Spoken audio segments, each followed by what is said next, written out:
अस्सलाम वालेकुम students, I hope you all are fine. Dear students, आज के लेक्चर में हम कंटिन्यूटी देखेंगे ओलिगोसेकेराइड से ऑनवर्ड पॉलीसेकेराइड्स की तरफ। वैसे तो ये लेक्चर स्पेसिफिकली पॉलीसेकेराइड्स के बारे में है, लेकिन मैं रिकमेंड करूँगा कि इसमें वो बेसिक नॉलेज जो ओलिगोसेकेराइड में आपको पढ़ाया गया था वो भी दोबारा से रिव्यू किया जाएगा। स्टूडेंट, बेसिकली आज के लेक्चर में आपको 3 बेसिक पॉलीसेकेराइड्स पढ़ाए जाएंगे जो कि हमारे सिलेबस में हैं, like starch, cellulose and glycogen. इनमें से ग्लाइकोजन एक ऐसा पॉलीसेकेराइड है स्टूडेंट्स जो कि एनिमल स्टार्च भी कहलाता है। वजह हम देखेंगे कि उसको एनिमल स्टार्च क्यों कहते हैं। उसके अलावा स्टूडेंट्स, सेलुलोज जो है वो प्योरली प्लांट बेस्ड पॉलीसेकेराइड है और वो प्लांट में स्ट्रक्चरल पॉलीसेकेराइड भी कहलाता है, क्योंकि आप सब जानते हैं कि प्लांट में जो सेल वॉल है उसमें सेलुलोज पाया जाता है। और उसके अलावा स्टार्च जो है प्लांट की जो फूड स्टोरेज है, यानी ग्लूकोज को जो स्टोर करना है वो स्टार्च की फॉर्म में ही होता है। सो स्टूडेंट्स, इन तमाम कंपोनेंट्स की वन बाय वन डिटेल के लिए हम मूव करते हैं लाइट बोर्ड की तरफ, और at the end of the lecture हम कुछ एमसीक्यूज भी डिस्कस करेंगे जो प्रीवियस बोर्ड के लिहाज से इंपॉर्टेंट हैं। So let's move toward light board.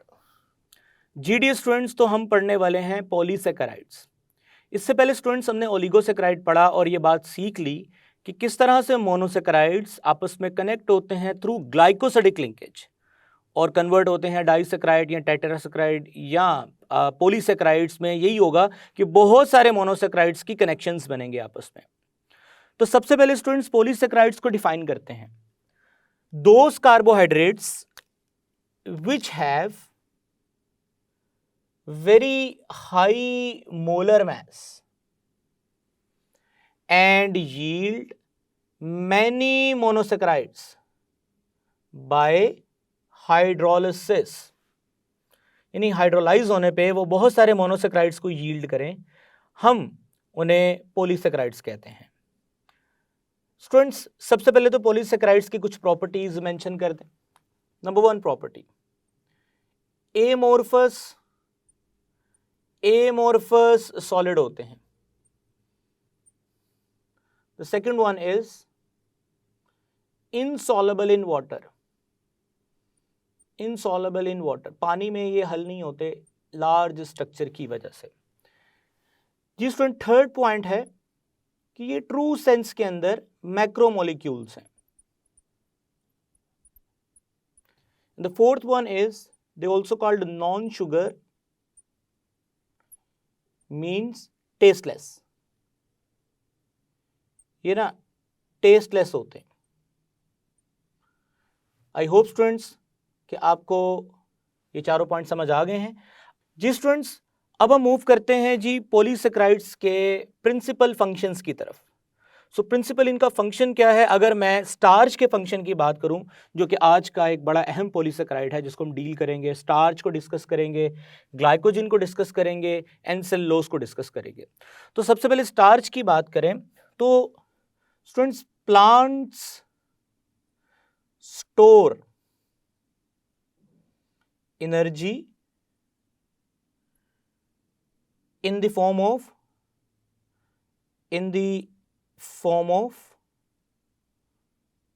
Starch. Plants जो है ना, स्टार्च की फॉर्म में एनर्जी को स्टोर करते हैं।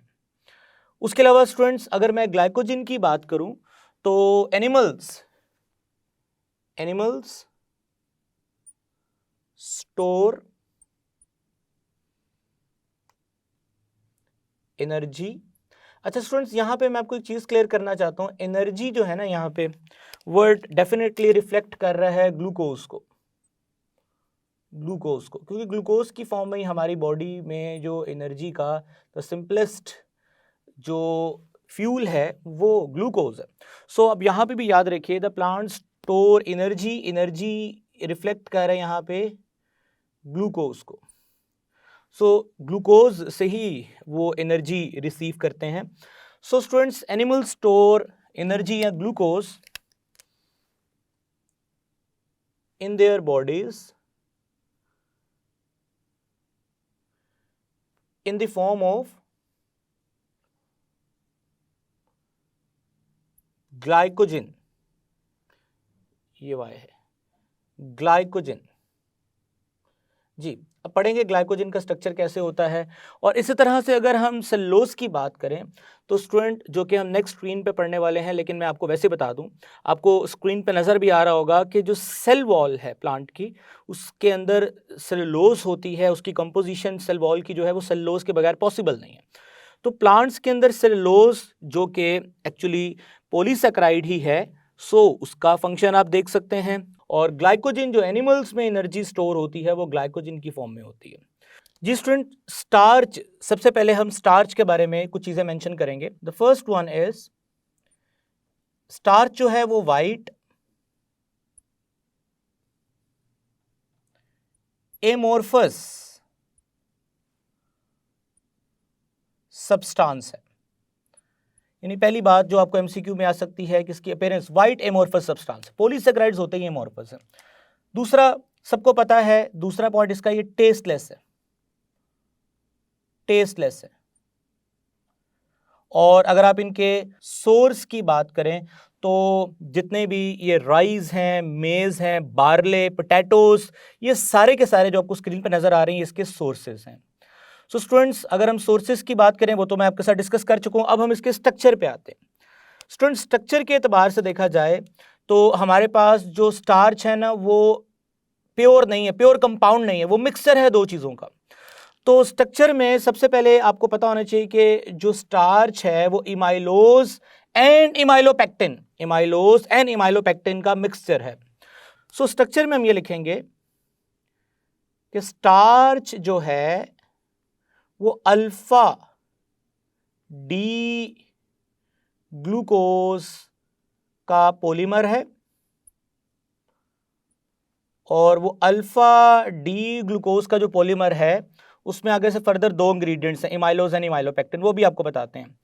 और दूसरी बात लिखेंगे, it is a mixture of amylose and amylopectin which can be separated, जिसको हम सेपरेट भी कर सकते हैं। सो स्टूडेंट्स, इमाइलोज क्या है पहले हम इसको सीखेंगे, फिर इमाइलोपेक्टिन क्या है इसको सीखेंगे। तो फर्स्ट ऑफ ऑल हम इमाइलोज को देखेंगे। इमाइलोज क्या है स्टूडेंट्स? इमाइलोज को देखने के लिए सबसे पहले मैंने आपके सामने एक स्ट्रक्चर ड्रॉ किया है, और ये अल्फा डी ग्लूकोज का स्ट्रक्चर है, और ये भी अल्फा डी ग्लूकोज का स्ट्रक्चर है। अब आप देख सकते हैं दोनों अल्फा डी ग्लूकोज हैं। स्टूडेंट, अब होगा क्या, ये वाला H और यहां से OH के निकलने के बाद, यानी कि वाटर के एलिमिनेट होने के बाद ग्लाइकोसिडिक लिंकेज क्रिएट होगी यहां पे।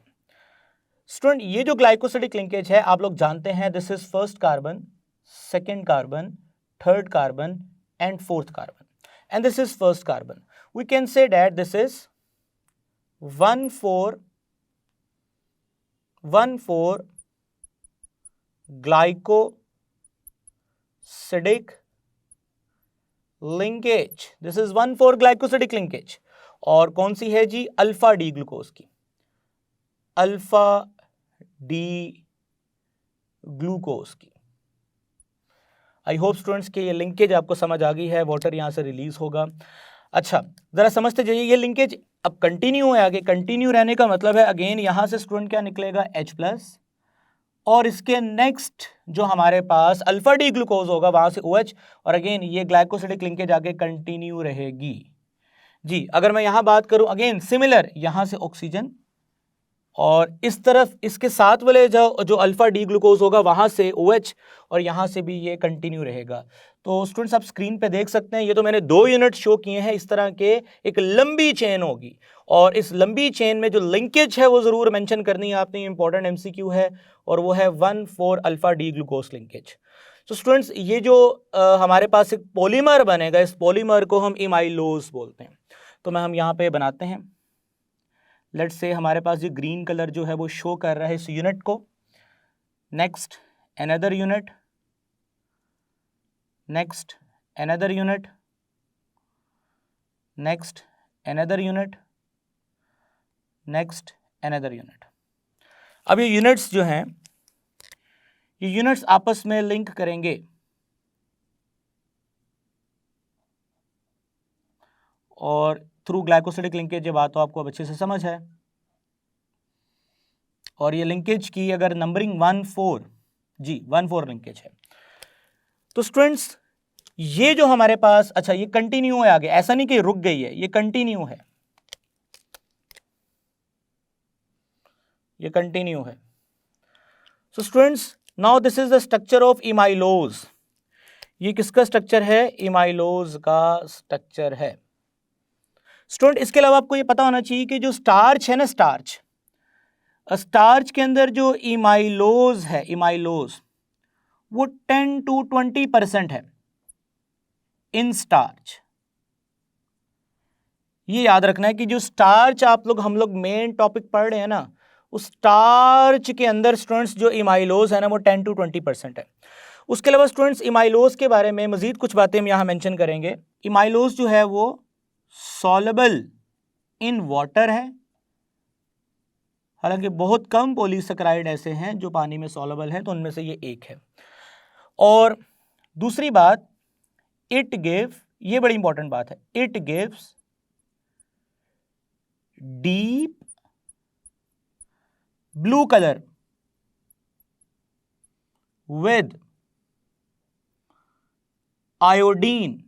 ये बड़ी इंपॉर्टेंट बात है कि जो इमाइलोज है वो आयोडीन के साथ मिलकर डीप ब्लू कलर देता है। आप ना ये स्क्रीन पे टेस्ट भी देख सकते हैं कि मेरे पास एक कंटेनर है, उसमें इमाइलोज सोल्यूशन है, उसमें हम आयोडीन डालेंगे तो solution turn into deep blue colour. तो ये एक इमाइलोज टेस्ट के नाम से भी आगे यूज करेंगे हम। जी स्टूडेंट, अब हम शुरू करने वाले हैं इमाइलोपेक्टिन के बारे में बात। इमाइलोपेक्टिन क्या है स्टूडेंट? इमाइलोपेक्टिन के बारे में पहली बात कि इमाइलोपेक्टिन जो है ये इनसॉल्युबल है, इनसॉल्युबल इन वाटर। और दूसरी बात, ये 90 to 80% स्टार्च के अंदर, इन स्टार्च 90 to 80% स्टार्च के अंदर इमाइलोपेक्टिन होती है, 10 to 20% इमाइलोज होता है। और ये दोनों मिलने के बाद आपको जो चीज देती हैं हम उन्हें क्या बोलते हैं? स्टार्च। स्टूडेंट्स अब इमाइलोपेक्टिन की स्ट्रक्चर देख लें जरा। ये तो मैंने ऊपर इमाइलोज की बनाई थी, इमाइलोपेक्टिन। अब आपके सामने ना सिमिलर, जिस तरह के ऊपर एक चेन है इमाइलोज की, सिमिलर नीचे भी एक चेन है इमाइलोज की। अच्छा, अब होता क्या है कि लेट्स से अगर ये ऊपर वाली जो चेन है उसका फर्स्ट कार्बन का जो OH है वो नेक्स्ट लिंकेज करने की बजाय नीचे वाली जो चेन है उसके फर्स्ट, सेकंड, अच्छा ये चेन आगे चलती रहेगी यहां से, third, fourth, fifth, sixth carbon, यानी फर्स्ट कार्बन का OH, सिक्स्थ कार्बन के OH के यहां से क्या रिमूव करें? H, और ये H जो है ये OH के साथ मिलेगा और मिलने के बाद क्या जनरेट, यहां से रिलीज होगा वाटर। यानी कहने का मतलब है ग्लाइकोसिडिक लिंकेज यहां पे क्रिएट हो जाए। अब मैं इसको जरा थोड़ा सा बना के दिखाता हूं। यहां पे क्या ना, मैं ये चाहता हूं कि लेट्स से मेरे पास ये ग्रीन कलर के यूनिट का मतलब ये ग्लूकोज का structure, again another glucose structure, another glucose structure, another glucose structure, और ये जो सारी के सारे लिंकेजेस हैं यहाँ पे, ये हम ऑक्सीजन को ये 1-4 लिंकेजेस हैं सारी, 1-4, जो कि मैंने ऊपर भी आपको बना के दिखाई है। इसी तरह से एक नीचे चेन है,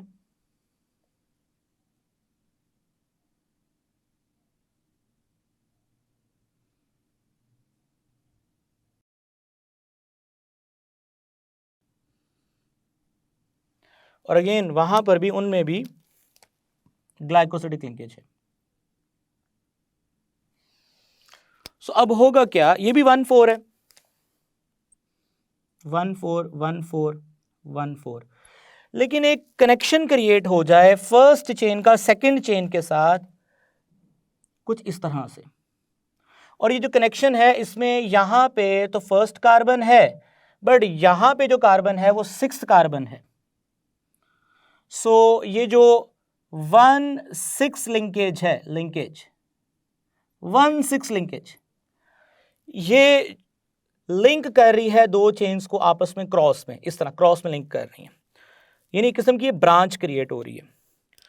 so this is the structure of amylopectin. अब ये जो इमाइलोपेक्टिन का स्ट्रक्चर है स्टूडेंट्स, इनसॉल्युबल इन वाटर है। और तीसरी अहम बात, ये आयोडीन के साथ डीप ब्लू कलर देता ही नहीं है। उसकी वजह क्या है? क्योंकि इसने पानी में हल ही नहीं होना, तो आयोडीन के साथ भी इसका रिएक्शन नहीं होगा। सो यहाँ पे पेपर में एक एमसीक्यू आ सकता है कि स्टार्च को जब आप पानी में डालते हो, तो जैसे ही आप स्टार्च को पानी में डालोगे तो स्टार्च में मौजूद इमाइलोज जो है वो पानी में डिसोल्व हो जाएगी, और जो इमाइलोपेक्टिन है वो पानी में डिसोल्व नहीं होगी। और इमाइलोज पानी में डिसोल्व होने के बाद आयोडीन के साथ डीप ब्लू कलर टेस्ट देगी। आई होप स्टूडेंट्स कि आपको इमाइलोपेक्टिन जो है वो अच्छे से समझ आ गया है। इमाइलोज और इनका मिक्सचर जो है वो स्टार्च है। अब हम, ये डायग्राम आपके सामने है, अब हम मूव कर रहे हैं स्टूडेंट। नेक्स्ट हमारे पास जो है वो ग्लाइकोजिन है। हालांकि इसके बाद स्टार्च के बाद सेलुलोज आ रहा है किताब के अंदर, लेकिन मैं पहले ग्लाइकोजिन को डिस्कस करूंगा और बाद में सेलुलोज को, क्योंकि ग्लाइकोजिन की स्ट्रक्चर भी ऑलमोस्ट इमाइलोपेक्टिन जैसी ही है। सो दैट्स व्हाई मैं यहाँ पे पहले ग्लाइकोजिन को डिस्कस करूंगा। जी स्टूडेंट्स, ग्लाइकोजिन, पहली बात तो आपको ऑलरेडी बता दिया कि animal store glucose in their bodies in the form of glycogen. So that's why यही वजह है they also called, glycogen is also called animal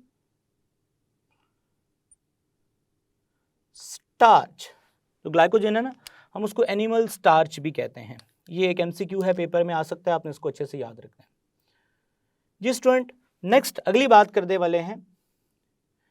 glycogen जो है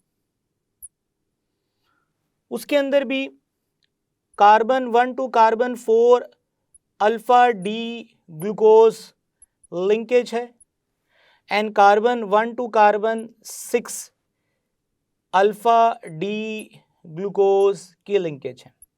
सिमिलरली यानी ग्लाइकोजिन का काफी हद तक स्ट्रक्चर जो है वो इमाइलोपेक्टिन जैसा ही है। ग्लाइकोजिन के अंदर भी 1, 4 एंड 1, 6 लिंकेज हैं। So we can say that glycogen is very similar in structure with imilopectin, but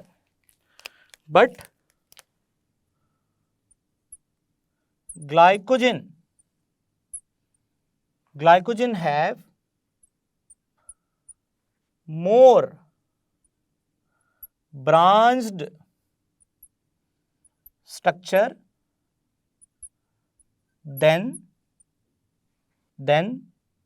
imilopectin। अब याद रखिए इमाइलोज एंड इमाइलोपेक्टिन, जैसे कि मैंने बोला एक परसेंटेज आपको दी गई है, मिक्स करें स्टार्च मिलेगा। और खाली इमाइलोपेक्टिन और उसका ही थोड़ा ब्रांच स्ट्रक्चर अगर आप थोड़ा सा कंसिडर करेंगे तो वो किसका स्ट्रक्चर होगा? ग्लाइकोजिन का। सो मैंने ग्लाइकोजिन का अलग से स्ट्रक्चर नहीं बनाया, यही है तकरीबन ग्लाइकोजिन का स्ट्रक्चर, लेकिन उसमें 1,6 लिंकेज थोड़ी सी ज्यादा रहेंगी, ब्रांचेस जो हैं वो थोड़ी सी ज्यादा रहेंगी। So students, glycogen have more branch structure than amylopectin. ये मैं बार बार बोलूं, ये पेपर में एमसीक्यू भी आता है। आई होप स्टूडेंट्स आपको ग्लाइकोजिन समझ आ गया। हमारे ब्लड के अंदर जो ग्लूकोज है अल्टीमेटली लिवर के अंदर जाता है और वो ग्लाइकोजिन की फॉर्म में स्टोर होता है। एज अ बायो स्टूडेंट ये आपको पता है। सो चाहे तो आप इसको भी मेंशन कर सकते हैं। ग्लाइकोजिन जो है ये लिवर में स्टूडेंट्स स्टोर होता है। ये भी आपको पता होना चाहिए कि लिवर के अंदर ग्लाइकोजिन स्टोर होता है। स्टूडेंट्स, अब हम पढ़ने वाले हैं सेलुलोज को। सो नेक्स्ट स्क्रीन में मिलते हैं और सेलुलोज को डिस्कस करेंगे। जी डियर स्टूडेंट्स, तो स्टार्ट करते हैं सेलुलोज से। पहले हम कुछ यूजेस देख लें स्टार्च के।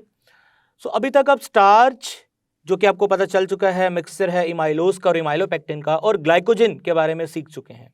ग्लाइकोजन क्लोजली रिलेटेड है इमाइलोपेक्टिन के साथ ही। और स्टार्च यूजेस उसके देखते हैं। It is use in coating and sizing of paper two improve the writing.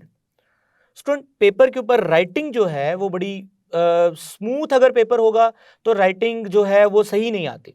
Paper को थोड़ा रफ करने के लिए, ताकि फ्रिक्शन की वजह से राइटिंग कंट्रोल आ सके, यानी जिस पेपर में फ्रिक्शन नहीं होगी उसमें राइटिंग कंट्रोल नहीं होता। तो पेपर पे फ्रिक्शन क्रिएट करने के लिए, राइटिंग कंट्रोल करने के लिए हम स्टार्च का बेसिकली इस्तेमाल करते हैं। It is also use in laundering, यानी कि कपड़ों पे अक्सर कहते हैं माया लगी हुई है कपड़ों को, तो वो स्टार्च ही होता है। It is also used in the manufacturing of glucose, ethyl alcohol. Student, अगर आपको याद हो तो चैप्टर नंबर 11 के अंदर आपने इथाइल अल्कोहल की प्रिपरेशन पढ़ी थी फ्रॉम स्टार्च। सो स्टार्च जो है इथाइल अल्कोहल की प्रिपरेशन के लिए भी इस्तेमाल होता है। सो बेसिकली पहले ग्लूकोज में ब्रेक करेंगे उसको, और ग्लूकोज के बाद यानी कि स्टार्च हाइड्रोलाइज होने के बाद ग्लूकोज में और फिर इथाइल अल्कोहल में कन्वर्ट होगा। जी स्टूडेंट, सेलुलोज क्या है? सबसे पहले स्टूडेंट्स याद रख लें, सेलुलोज जो है वो प्लांट सेल वॉल का, प्लांट सेल वॉल का मेन इंग्रेडिएंट है, स्ट्रक्चरल कंपोनेंट है प्लांट के अंदर cellulose. So students, by far the most abundant structural polysaccharide. Structural polysaccharide क्यों बोला? क्योंकि जो सेल की स्ट्रक्चर है वो इसी की वजह से मेंटेन है, सेलुलोज की वजह से। सेल वॉल है तो सेल की शेप मेंटेन है प्लांट्स के अंदर। सो स्ट्रक्चरल पॉलीसेकेराइड भी इसको कहते हैं। 100 billion metric ton of cellulose are produced each year, and cotton is 99% cellulose, and woody part of the tree are generally more than 50% of cellulose. G student, it is present mainly in plant kingdom but also occur in some marine animals. अब students, ये cellulose का जो structure है वो आपके सामने है, उसको हम डिस्कस करते हैं।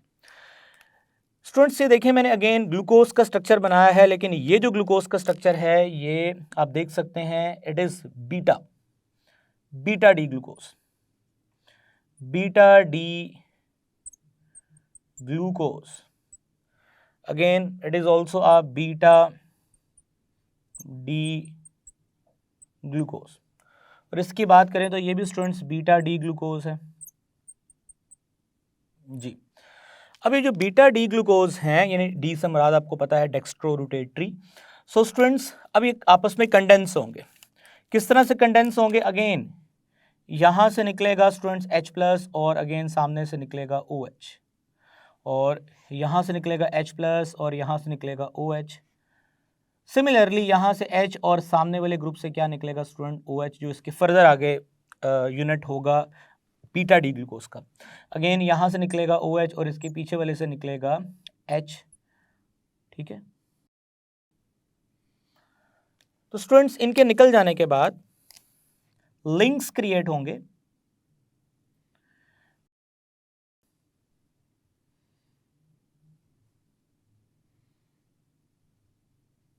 ये जो लिंक्स क्रिएट होंगे ये इस तरह से। अब एक लिंक ऊपर है और दूसरे लिंक की डायरेक्शन, यानी जो ग्लाइकोसिडिक लिंकेज है वो ऊपर नीचे है। सो हम बोलेंगे 1,4 D beta D glucose linkage, और ये भी student 1,4 beta D glucose linkage. I hope students कि ये लिंकेजेस जो हैं ये आपको क्लियर हैं। अब अगर थोड़ा देखो ना तो इमाइलोज का स्ट्रक्चर भी ऐसा था, लेकिन उसमें जो ग्लाइकोसिडिक लिंकेज थी वो अल्फा डी ग्लूकोज की थी, यहाँ बीटा डी ग्लूकोज की हैं। सो आपने याद रखना है, ये एक लीनियर पॉलीमर है और इसमें अराउंड 250 यूनिट्स होते हैं ग्लूकोज के, और ये हमारे पास सेलुलोज का स्ट्रक्चर है। स्टूडेंट, मैं यहाँ से कुछ बातें आपके साथ मज़ीद डिस्कस करना चाहता हूँ। समरी, ये लेट्स से स्टूडेंट्स मैं कहता हूँ ये यूनिट्स हैं ग्लूकोज के, और ये जो ग्लूकोज के यूनिट्स हैं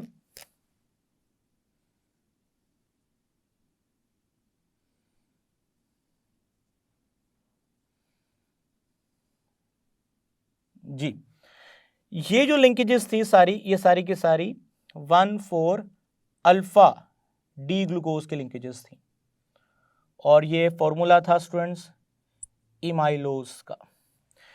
इसी तरह से आपने देखा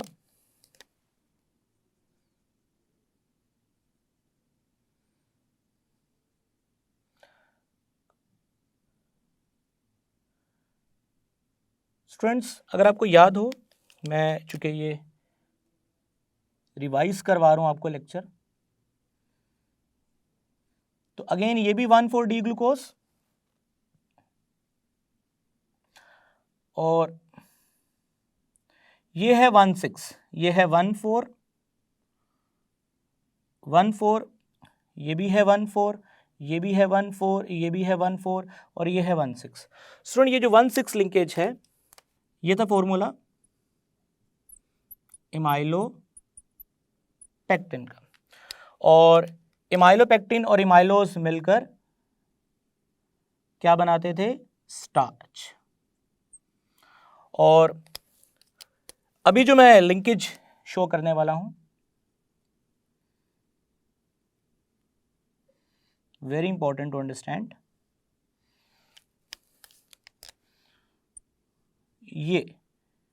ये जो लिंकेज है स्टूडेंट्स, ये याद रखिएगा, ये भी 1,4 लिंकेज है, बट ये बीटा डी ग्लूकोज की लिंकेज है, बीटा डी ग्लूकोज की लिंकेज है। और ये फार्मूला भी आपने पढ़ा किसका है? सेलुलोज का, सेलुलोज का। और मैं यहाँ पे जो इमाइलोपेक्टिन है, इमाइलोपेक्टिन के साथ ही रिजेंबल करता है ग्लाइकोजिन, और ये याद रखिए ह्यूमन ग्लाइकोजिन जो है वो मोर ब्रांचर है इमाइलोपेक्टिन से। सो इमाइलोपेक्टिन से ही सिमिलर फॉर्मूला है ग्लाइकोजिन का। आई होप कि ये लेक्चर आपको अच्छे से समझ आ चुका है। स्टूडेंट्स, लेक्चर को एंड करने से पहले एक इंपॉर्टेंट पॉइंट आपको बताना चाहता हूं। अभी तक जो पॉलीसेकेराइड्स पढ़े हैं, जिनमें कौन कौन आता है स्टूडेंट्स? स्टार्च है, सेलुलोज है, और उसके अलावा हम ग्लाइकोजिन का नाम भी शामिल कर लेते हैं, ग्लाइकोजिन। ये जो मैं हाईलाइट कर रहा हूं, ये तमाम के तमाम पॉलीसेकेराइड्स हाइड्रोलाइज होने के बाद स्टूडेंट क्या प्रोड्यूस करेंगे? देखिए, ये भी हाइड्रोलाइज होने के बाद क्या प्रोड्यूस करेगा? ग्लूकोज। ग्लाइकोजिन जो कि इमाइलोपेक्टिन की तरह ही है, वो भी क्या प्रोड्यूस करेगा? ग्लूकोज। इमाइलोज भी क्या प्रोड्यूस करेगा? ग्लूकोज। सेलुलोज भी क्या प्रोड्यूस करेगा? ग्लूकोज। तो ये सारे के सारे जो हमने पॉलीसेकेराइड्स अभी तक पढ़े हैं, वो हाइड्रोलाइज होने के बाद they produce monosaccharides called glucose. Students, आज का ये लेक्चर खत्म हो चुका है, लेकिन हम प्रैक्टिस एमसीक्यूज भी डिस्कस करेंगे थोड़े से, जिनमें मोनोसेकेराइड्स, ओलिगोसेकेराइड्स एंड पॉलीसेकेराइड्स से लेके कुछ क्वेश्चंस हैं। So let's move toward white board, फिर हम वापस आते हैं। जी डियर स्टूडेंट्स, एमसीक्यू स्टार्ट करने से पहले मैं पॉलीसेकेराइड के बारे में एक इंपॉर्टेंट पॉइंट डिस्कस करना चाहता हूं, जो मैं एमसीक्यू पोर्शन के साथ डिस्कस करना चाह रहा था, ऑल्दो कि हमने काफ़ी डिटेल से चीज़ें पढ़ी हैं। सो पॉलीसेकेराइड्स स्टूडेंट, पॉलीसेकेराइड का जनरल फॉर्मूला क्या है? एमसीक्यू आ सकता है, the general formula of polysaccharide. जी, तो स्टूडेंट्स याद रखिएगा, पॉलीसेकेराइड का जनरल फॉर्मूला होता है C6H10O5 ब्रैकेट N। और स्टूडेंट्स याद रखिए, यहां पे N जो है वो फ्यू थाउजेंड टू मिलियंस हो सकते हैं, few thousands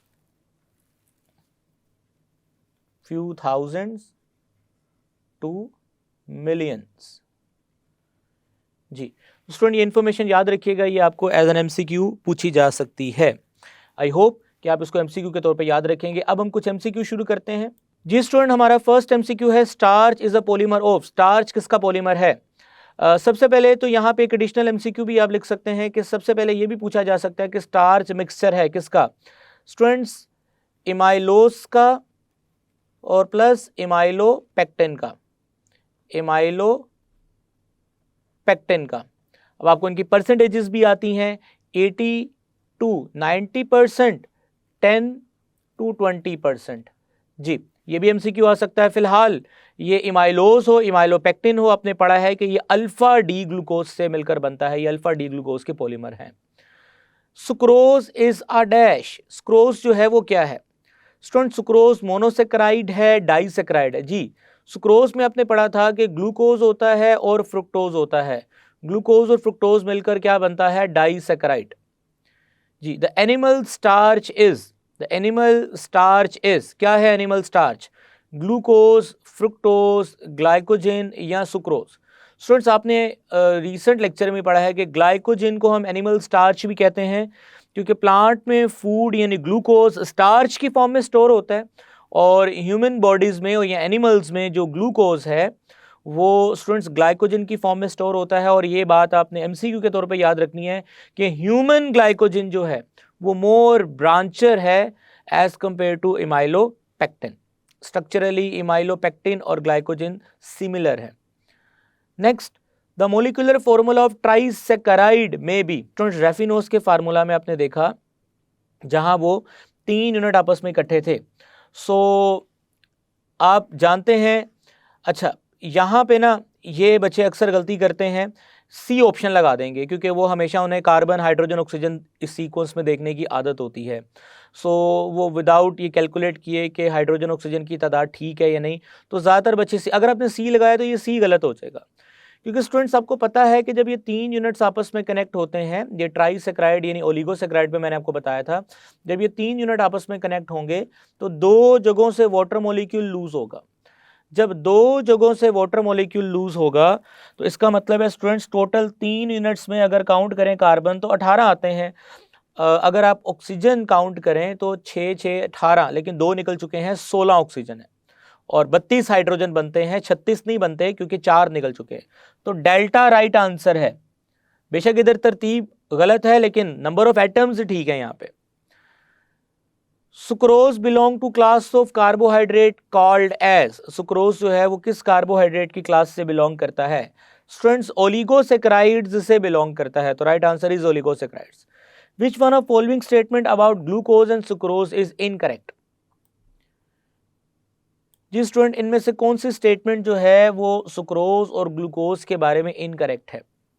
both are soluble in water, ठीक है। बोथ आर नेचुरली अकरिंग, ये भी आप कह सकते हैं। अभी हम सारे पढ़ लें, पहले इनकरेक्ट हमने बतानी है। Both are carbohydrate and both are disaccharides. अच्छा, अब आपको पता है कि जो सुक्रोज एंड ग्लूकोज है, ग्लूकोज तो एक मोनोसेक्राइड है और ग्लूकोज है डाइसेक्राइड। हाँ, नेचुरली अकरिंग दोनों पाए जाते हैं। सो बोथ आर डाइसेक्राइड, ये गलत है, क्योंकि ग्लूकोज तो मोनोसेक्राइड है ना, सिंगल यूनिट है। सो स्टूडेंट्स, आई होप कि आपको एमसीक्यू समझ आ गए हैं। ये पास पेपर में एमसीक्यूज या कुछ मैं जो समझता हूँ कि इंपॉर्टेंट है आपको आने चाहिए वो मैं करवा दी एमसीक्यूज। सो स्टूडेंट्स, अब हम मूव करते हैं लाइट बोर्ड की तरफ और अपने लेक्चर को वाइंड अप करते हैं। So let's move toward light board. जी डियर स्टूडेंट्स, आई होप कि आपने एमसीक्यू समझ लिए हैं। अब इंशाल्लाह ताला नेक्स्ट हमारा जो टॉपिक स्टार्ट होने वाला है वो है प्रोटीन्स। सो स्टूडेंट्स, प्रोटीन्स को इंशाल्लाह नेक्स्ट लेक्चर में डिटेल से पढ़ेंगे। तब तक के लिए मुझे इजाजत दें। टेक केयर, अल्लाह हाफिज।